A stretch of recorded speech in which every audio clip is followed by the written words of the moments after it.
आज हम करेंगे law of equi marginal utility, या इसको consumers equilibrium using marginal utility भी कहते हैं। ठीक है, कल हमने पढ़ा था लॉ ऑफ डिमिनाइजिंग मार्जिनल यूटिलिटी, वो था गॉसेंस फर्स्ट लॉ। ठीक है, इसको law of equal marginal utility को कहते हैं गॉसेंस सेकेंड लॉ। ठीक है, ये क्या कहता है? Law of equi marginal utility explains consumers equilibrium in utility analysis. ठीक है, इक्विलिब्रियम हमने कल भी पढ़ा था, क्या होता है? जब हमें मैक्सिमम सेटिस्फैक्शन हो उस पॉइंट को कहते हैं equilibrium. This law is also called, ये मिस्टेक है, देखो ये यहाँ पे स्पेलिंग मिस्टेक है, ये गॉडसन नहीं है, ये गॉसेंस है। ठीक है, this law is also called Gossen's second law. Consumer is rational and his aim is to obtain maximum satisfaction by distributing his income in different field of consumption। जो consumer है वो जितनी भी उसकी इनकम है, इनकम के हिसाब से वो अपनी इन्वेस्टमेंट करता है, कंजम्पशन करता है। ठीक है, वो डिस्ट्रीब्यूट करता है। तो ये लॉ हमें क्या कहता है? Basic of this law is the law of substitution. ये लॉ हमें सब्सटीट्यूशन के बारे में बताता है, according to which a consumer replaces less useful goods by more useful goods. जैसे मैंने अभी भी बताया था कि ह्यूमन वांट क्या है? अनलिमिटेड है, हमें बहुत सारी चीज़ें हमें चाहिए होती है, लेकिन हम सब चीज़ें नहीं ले सकते। तो हम क्या करते हैं? एक लॉ ऑफ सब्सटीट्यूशन क्या बताता है? जो चीज़ ज़्यादा इंपॉर्टेंट है, हमारी प्रायोरिटी जो सबसे पहले है, हम उसको फर्स्ट कैटेगरी में रखते हैं, और ऐसे ही हम नीचे नीचे नीचे चले जाते हैं, और लास्ट में वो आएगी जो सबसे लेस प्रायोरिटी है हमारी। ठीक है, तो यही लॉ ऑफ सब्सटीट्यूशन है। हम गुड्स को कैटेगराइज कर देते हैं फ्रॉम फर्स्ट टू लास्ट। कैसे? जो हमें बहुत ज़्यादा नीड है उसको हम फर्स्ट कैटेगरी में रखते हैं, then and so on. This substitution process continues until all consumption item have equal marginal utility. और हम इसको उस तरीके से यूसेज करते हैं कि सबकी मार्जिनल यूटिलिटी एक हो जाए। इसे हम आगे पढ़ेंगे। Consumer attains equilibrium when he does not change his consumption. ये law of equal marginal utility है, या कंज्यूमर्स इक्विलिब्रियम है। ये आपके दो पार्ट्स में डिवाइड है। ठीक है, वो है, ये कंडीशंस हैं दो। First is single commodity consumption, second is double commodity consumption. ठीक है, सिंगल से आपको समझ आ रहा होगा, यहाँ पे सिर्फ एक ही कॉमोडिटी है, और डबल में दो या दो से ज़्यादा कॉमोडिटी जब हों तो वो डबल कॉमोडिटी कंजम्पशन कहलाता है। पहले हम पढ़ेंगे सिंगल कॉमोडिटी कंजम्पशन, फिर हम करेंगे double commodity consumption. Single commodity consumption के दो कंडीशंस होती हैं। पहली कंडीशन है MUX is equals to PX। Second condition है MUX डिवाइडेड बाय MUM। ये ऐसे है, इसे हम ऐसे लिखेंगे, MUX upon MUM is equals to PX। ठीक है, ये इस तरीके से आपकी कंडीशन है। अब MUX होता क्या है? इस कंडीशन को आप इस शेड्यूल से समझो। ठीक है, पहले तो MUX क्या है? Marginal utility for X commodity. ठीक है, marginal utility for X commodity. PX है प्राइस ऑफ X कॉमोडिटी। तो एक कॉमोडिटी है, सपोज करिए कॉमोडिटी हमने ले लिया 1 2 3 4 5। ठीक है, तो marginal utility of X commodity, ये यूनिट है X कॉमोडिटी का। तो मार्जिनल यूटिलिटी हमें गिवन है, फर्स्ट यूनिट के लिए 6, सेकेंड के लिए 4, ये हम अपने अकॉर्डिंग कर सकते हैं। ठीक है, बाद में मार्जिनल यूटिलिटी नेगेटिव भी हुई है। और PX क्या है? प्राइस X कॉमोडिटी के लिए फिक्स्ड है। प्राइस हमेशा फिक्स्ड रहता है कॉमोडिटीज के लिए। अगर 3 है तो ऑल 3, अगर 2 है तो ऑल ट्रू। ठीक है, अब हम इसमें कैसे निकाल सकते हैं कि हमें किस लेवल पे सेटिस्फैक्शन हो रहा है? तो देखो क्या करेंगे हम। देखो ये शेड्यूल हमारे पास गिवन है। ठीक है, अगर आप देख रहे हो इस कंडीशन में, यूनिट 1 कंडीशन में, देखो यहाँ पे आपको क्या दिखेगा? That MUX is greater then PX। 6 बड़ा है 2 से, तो इस कंडीशन में क्या हो रहा है? MUX is greater then PX। यही हो रहा है फर्स्ट कैटेगरी में। सेकंड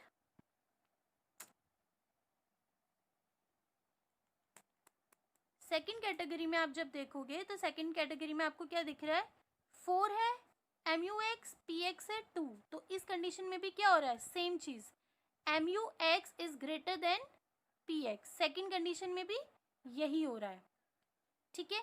लेकिन थर्ड कंडीशन में अगर आप देखोगे तो थर्ड कंडीशन में ध्यान दो, ये थर्ड यूनिट में हाँ सही, हम आगे कंटिन्यू करते हैं।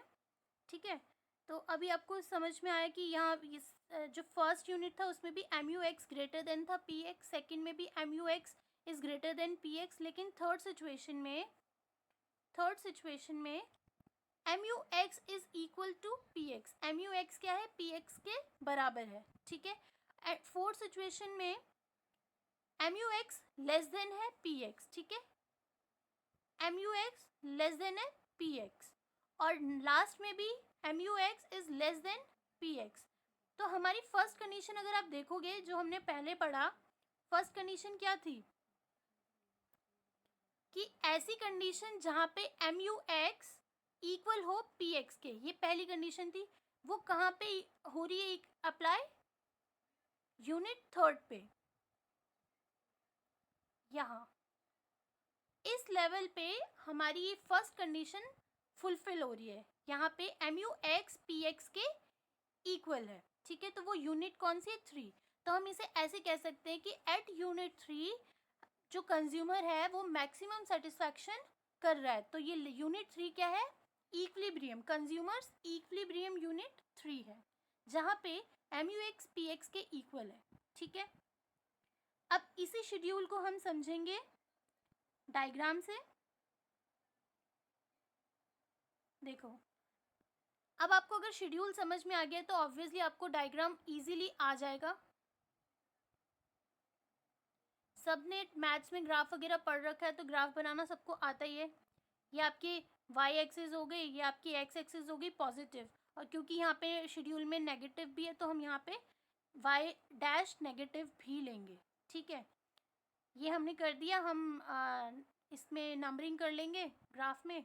ठीक है, हमारे पास क्या क्या है, हमारे पास यूनिट है तो यूनिट हमने यहाँ ले लिया है, और हमारे पास एम यू एक्स और पी एक्स है जो हमने यहाँ ले लिया है।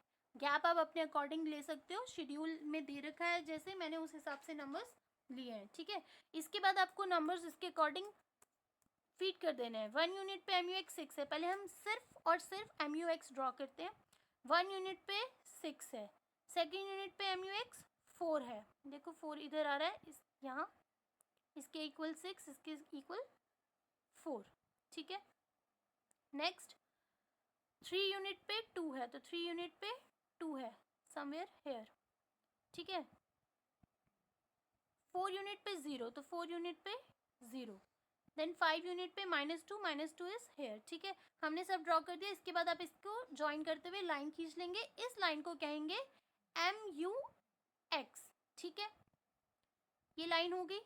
अब हम बात करते हैं पी एक्स की, तो पी एक्स अगर आप देखोगे तो देखो फिक्स्ड है, तो 1 यूनिट पे भी 2 है, 2 यूनिट पे भी 2 है, 3 यूनिट पे भी 2 है, 4 यूनिट पे भी 2 है, 5 यूनिट पे भी 2 है, ये फिक्स्ड है। फिर आप इसको ज्वाइन कर दोगे। ठीक है, इस लाइन को हम कहेंगे पी एक्स। नाउ वो पॉइंट जहाँ एम यू एक्स और पी एक्स इंटरसेक्ट हो रहा है एट दिस पॉइंट, इस पॉइंट को इक्विलिब्रियम कहेंगे, इस पॉइंट को इक्विलिब्रियम कहेंगे। क्यों, क्योंकि here M U X is equals to P X, ये फर्स्ट कंडीशन हमारी यहाँ पे फुलफिल हो रही है, इसीलिए इसको कंज्यूमर्स इक्विलिब्रियम पॉइंट कहेंगे। ठीक है, ये आपकी फर्स्ट कंडीशन थी। अब हम पढ़ेंगे नेक्स्ट कंडीशन, जो हमने सेकेंड कंडीशन यहाँ पे पढ़ा है ना, M U X upon M U M is equals to P X, हम ये पढ़ते हैं कंडीशन 2। यहाँ पे सबसे पहले आपको खुद से लेट कर लेना है, या क्वेश्चन के अकॉर्डिंग, क्वेश्चन में भी कई बार आपको गिवन होगा that M U M is equals to 4 utils. ठीक है, अब एम यू एम क्या है, एम यू एक्स तो था marginal utility for X community, but M U M क्या होता है, मार्जिनल यूटिलिटी फॉर मनी। ठीक है, यहाँ एम मनी के लिए डिनोट किया गया है, क्योंकि हमने गॉसन सेकेंड लॉ में पढ़ा था ना, लॉ ऑफ मार्जिनल यूटिलिटी में पढ़ा था कि जो मनी है वो बहुत इंपॉर्टेंट रोल प्ले करती है, क्योंकि हमारी जितनी इनकम होती है हम उसी हिसाब से अपने प्रोडक्ट्स को, कमोडिटी को खरीदने में लगाते हैं। ठीक है, इसीलिए यहाँ एम यू एम क्या है, 4 यूटाइल्स है। अब इसके अकॉर्डिंग हम समझते हैं, ये रहा आपका schedule. First is unit, second is MUX, third is PX। Same schedule है, वही नंबर्स रखे हैं मैंने। PX is fix 22222। अब MUM निकालते कैसे हैं? फर्स्ट कंडीशन में अगर आप देखोगे तो यहाँ पे डिवीजन हो रहा है MUX का MUM के साथ। तो MUX तो हमें गिवन है, लेकिन MUM हमें गिवन नहीं है। MUM को डिवाइड करना पड़ेगा। तो MUM 4 यूटाइल्स है, आप पहले इसका डिवीजन निकाल दो। डिवीजन कैसे निकलेगा? MUX divided bye 4। 4 हमारा MUM है ना, तो इस पूरी लाइन को हम 4 से डिवाइड करते जाएंगे।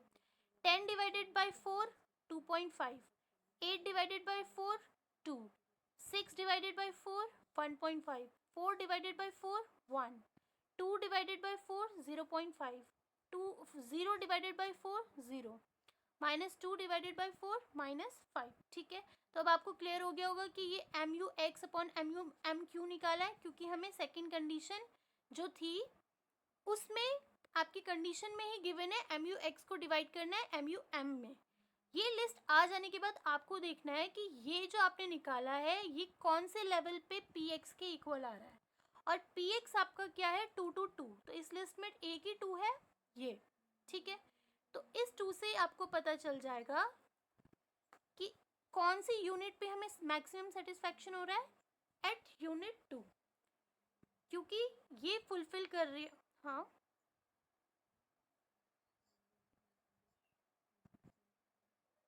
ये कंडीशन का, ठीक है, मैं एक बार फिर क्लियर कर देती हूँ।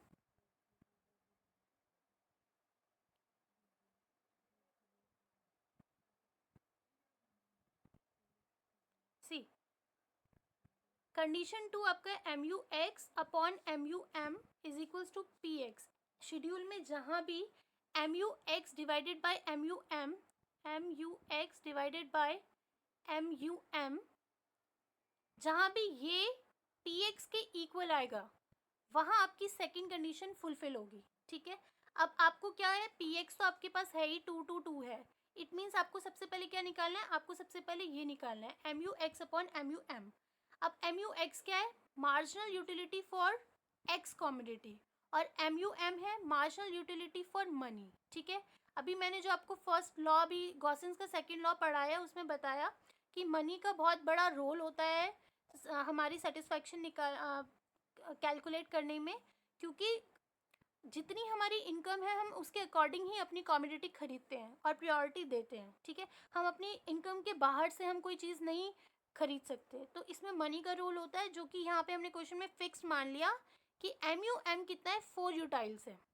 ठीक है, यूटाइल्स मनी को मेजरिंग करने का यूनिट होता है यूटाइल्स, हमने यूटिलिटी कल पढ़ा था, उसी से यूटाइल्स।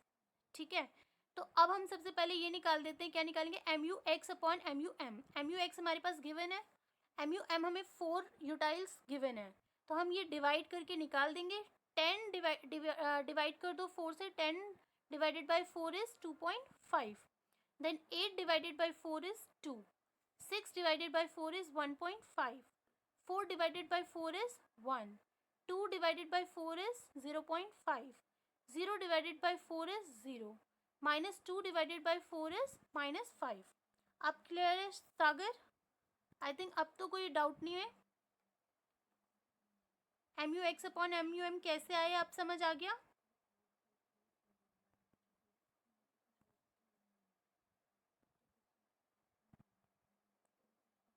नो रिस्पॉन्स,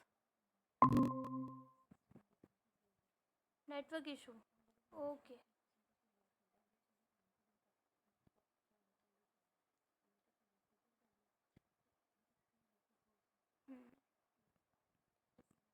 बेटा आप लिंक दूंगी जो, उसमें देख लेना। ठीक है, अब हमने MUX अपॉन MUM निकाल दिया है। अब कौन से इन नंबर्स में से PX के इक्वल कौन सा है, तो आपको दिखेगा ये, at this unit PX is equals to MUX upon MUM, that is 2 and 2। ठीक है, तो कौन सी यूनिट है? यूनिट 2। तो यहाँ पे अगर क्वेश्चन आ गया at what unit consumer is attaining maximum satisfaction, तो answer will be at unit 2। देखो, आपको PX नहीं का नंबर नहीं बताना, आपको MUX का नंबर नहीं बताना, आपको यूनिट बताना है। ठीक है, at unit 2 consumer is attaining maximum satisfaction. ठीक है, ये आपका था फर्स्ट सिंगल कॉमोडिटी कंजम्पशन के लिए शेड्यूल। दो कंडीशंस थी, M U X is equals to P X, second condition है M U X upon M U M is equals to P X. ये दोनों शेड्यूल एंड डायग्राम्स इसके according ही है। ठीक है, नेक्स्ट जो आपका टॉपिक आ जाता है, अब आ जाएगा आपका डबल कॉमोडिटी कंजम्पशन। ठीक है, अभी तक हम कर रहे थे single commodity consumption. Double commodity consumption में भी आपके दो टाइप्स हैं, दो कंडीशन है। अब हम उनके बारे में पढ़ते हैं। पहला कंडीशन है आपका M U X upon P X is equals to M U Y upon P Y is equals to M U Z upon P Z, और ये यही नहीं रुकता, एंड सो ऑन। अगर इससे ज़्यादा कॉमोडिटी होती है तो उसके लिए भी आगे आप और कुछ लिख सकते हो। ठीक है, तो हम यहाँ पे केवल दो कॉमोडिटी को लेके चलते हैं समझने के लिए, M U X upon P X, M U Y upon P Y. जब शेड्यूल में ये कंडीशन फुलफिल होगी कि M U X P X, M U X upon P X, M U Y upon P Y के equal हो जाएगा, तो हमारी कंडीशन फर्स्ट फुलफिल होगी। ठीक है, वही चीज़ है, सेम वही चीज़ है, बस डिफरेंस क्या है, यहाँ पे सिंगल कॉमोडिटी हो रही थी, यहाँ पे सिर्फ एक्स कॉमोडिटी को ले रहे थे, marginal utility for X commodity. यहाँ पे मोर देन वन कॉमोडिटी आ गई, यहाँ पे marginal utility for X commodity है, marginal utility for Y commodity है, marginal utility for Z commodity है। ये एक्स वाई जेड हमने कॉमोडिटी के लिए यूज़ किया है। सपोज करो वो कॉमोडिटी कुछ भी हो सकता है, फ़ोन हो सकता है, फूड हो सकता है, और कुछ आइटम हो सकता है, तो यहाँ पे हम एक्स वाई जेड कर कर इसको डिनोट कर रहे हैं। सेकेंड कंडीशन आपकी है जब M U X upon P X equal होगा M U Y upon P Y के, और ये इक्वल होगा एम यू एम के, मार्जिनल यूटिलिटी फॉर मनी के लिए। तो हम दोनों ही तरीके से इसको समझेंगे। सी फर्स्ट कंडीशन में हम मान लेते हैं कि पी एक्स पी वाई के इक्वल है और दोनों ही वन है। ठीक है, वन एक और यहाँ पे ले लो जिसको आप कहोगे पी एक्स। ठीक है, एम यू एक्स आपको गिवन है, एम यू वाई आपको गिवन है, ये पी एक्स हो गया, ये पी वाई हो गया। ठीक है, तो अगर ये one one one one one ही है, ये सब एक ही है, कांस्टेंट है, वन वन वन, तो आपका सेम ही रहेगा। ठीक है, अब एम यू एक्स आपको गिवन है, आपको एम यू वाई गिवन है, और पी एक्स सेम है, तो इसको आप अगर डिवाइड कर भी देते हो तो सेम यही नंबर्स ही रहेंगे, इसमें कोई चेंजेस नहीं आएगा। तो आपको यहाँ पे बाकी चीज़ लिखने की ज़रूरत नहीं है, आप डायरेक्ट एम यू एक्स और एम यू वाई को कंपेयर कर सकते हो। ठीक है, सी अब यहाँ कौन सा ऐसा लेवल है जहाँ पे M U X upon P X equal आ रहा है M U Y upon P Y के, तो वो लेवल है यूनिट 3, जहाँ पे 15 एम यू एक्स से 15 एम यू वाई है। तो जहाँ पे इक्वल आ रहा हो उस यूनिट को बोलेंगे कंज्यूमर इक्विलिब्रियम। ठीक है, इस लेवल यूनिट 3 पे कंज्यूमर सबसे ज़्यादा मैक्सिमम सेटिस्फैक्शन कर पा रहा है। ठीक है, ये आपका फुलफिल हुआ फर्स्ट कंडीशन। अब हम बात करते हैं सेकंड कंडीशन की। सेकंड कंडीशन में हमें दोनों ही इक्वल के साथ साथ एम यू एम के इक्वल लाना है, तो वो कैसे होगा, देखो यूनिट ऑफ मनी 1 2 3 4 5 शेड्यूल के अकॉर्डिंग हमने ले लिया, देन एम यू एक्स आपको दे दिया 40 36 32 28 24, और एम यू वाई आपको दे दिया 48 42 36 30 24, और आपको बता रखा है पी एक्स फिक्स्ड है 2, पी वाई फिक्स्ड है 3, और एम यू एम आपका 14 है। तो कैसे निकालोगे, देखो ये जो ऊपर क्वेश्चन है ये पूरा गिवन होता है। ठीक है, अब आपको एक क्वेश्चन पूछकर ये पूछा जा सकता है कि कौन से यूनिट पे कंज्यूमर मैक्सिमम सेटिस्फैक्शन कर पा रहा है। तो हमने जैसे फर्स्ट कंडीशन में पढ़ा, तो यहाँ पे कौन सी यूनिट है, 3, एट यूनिट 3। अब सेकंड कंडीशन में देखो, सबसे पहले हमें सॉल्व करना पड़ेगा। देखो फर्स्ट आपको यूनिट दे रखा है, एम यू एक्स आपको क्वेश्चन में गिवन था, पी एक्स आपको गिवन था 2, तो सब में फिक्स्ड हो जाएगा 2 2 2 2 2। एम यू वाई आपको गिवन है 48 42 36 30 24, पी वाई आपको गिवन है क्वेश्चन में 3, तो सबके लिए फिक्स हो जाएगा 3। अब हमें कंडीशन के अकॉर्डिंग निकालना है, कंडीशन क्या कह रही थी, M U X upon P X is equals to M U Y upon P Y. तो हमें पहले निकालना पड़ेगा M U X upon P X, फिर हमें निकालना पड़ेगा M U Y upon P Y. तो कैसे निकलेगा, एम यू एक्स ये है, पी एक्स ये है, तो 40 divided by 2 20, 36 divided by 2 18, 32 divided by 2 16, 28 divided by 2 14, 24 divided by 2 12। ठीक है, इसी तरीके से अब हम निकालेंगे M U Y upon P Y. ये एम यू वाई है, ये पी वाई है। 48 को 3 से डिवाइड कर दो 16, 42 divided by 3 14, 36 divided by 3 12, 30 divided by 3 10, 24 divided by 3 8। ठीक है, इस तरीके से आ गया। अब हमें कंडीशन देखनी है। तो देखो, अगर आप यहाँ देखोगे तो देखो ये तो 16 भी इक्वल आ रहा है, 12 भी इक्वल आ रहा है और 14 भी यहाँ पे ऐसे इस तरीके से इक्वल आ रहा है। तो हम इक्विलिब्रियम पॉइंट किसे माने? तो हम क्या करेंगे, हम इसे देखेंगे ये दोनों तो इक्वल हो रहे हैं, साथ में ऊपर क्या था कि इस कंडीशन के साथ किसको इक्वल करना है, एम यू एम को। तो एम यू एम हमें गिवन था क्वेश्चन में 14, है ना। तो इतने सारे इक्वल में से एम यू एम किसके इक्वल आ रहा है, 14 के लिए, इसीलिए हमारा 14 आंसर हो जाएगा। ठीक है, तो M U X upon P X में 14 आ रहा है 4 पे, M U Y upon P Y में 14 आ रहा है 2 पे। तो यहाँ पे मैक्सिमम सेटिस्फैक्शन हमें 2 यूनिट पे हो रहा है, 2 एंड 4। तो क्वेश्चन अगर आपसे पूछा जाए शेड्यूल देके कि at what unit consumer is attaining maximum satisfaction, the answer will be at unit 2 and 4। इस तरीके से सॉल्व करके आपको बताना है। ठीक है, इसके बाद इसके शेड्यूल में देखो, जो आपने यहाँ हमने शेड्यूल बनाया उसके अकॉर्डिंग अगर आप इस पॉइंट्स को करोगे तो आपको समझ आ जाएगा कि ये आपका पॉइंट आ जाएगा M U 14 at A and B. यहाँ आपका मैक्सिमम सेटिस्फैक्शन अटेन आप कर रहे हो। ठीक है, अगर ऊपर क्वेश्चन यूटाइल्स में एम यू एम में 14 की जगह 12 होता तो देखो यहाँ आपका सेकेंड सेटिस्फैक्शन हो जाता, बट क्योंकि क्वेश्चन में सिर्फ 14 है तो आपका मैक्सिमम सेटिस्फैक्शन कौन से लेवल में होगा, first this one A and B. ठीक है, अगर 12 होता तो सी और डी में होता, लेकिन यहाँ पे हो रहा है। ठीक है, तो आप इसको ड्राइंग के थ्रू समझा सकते हो अगर क्वेश्चन में विद डायग्राम बोला है तो। आई होप आप सबको समझ आ गया होगा। आज के लिए इतना, इसके बाद कल हम नेक्स्ट टॉपिक करेंगे इसका इम्पॉर्टेंट इंडिफरेंस कर्व।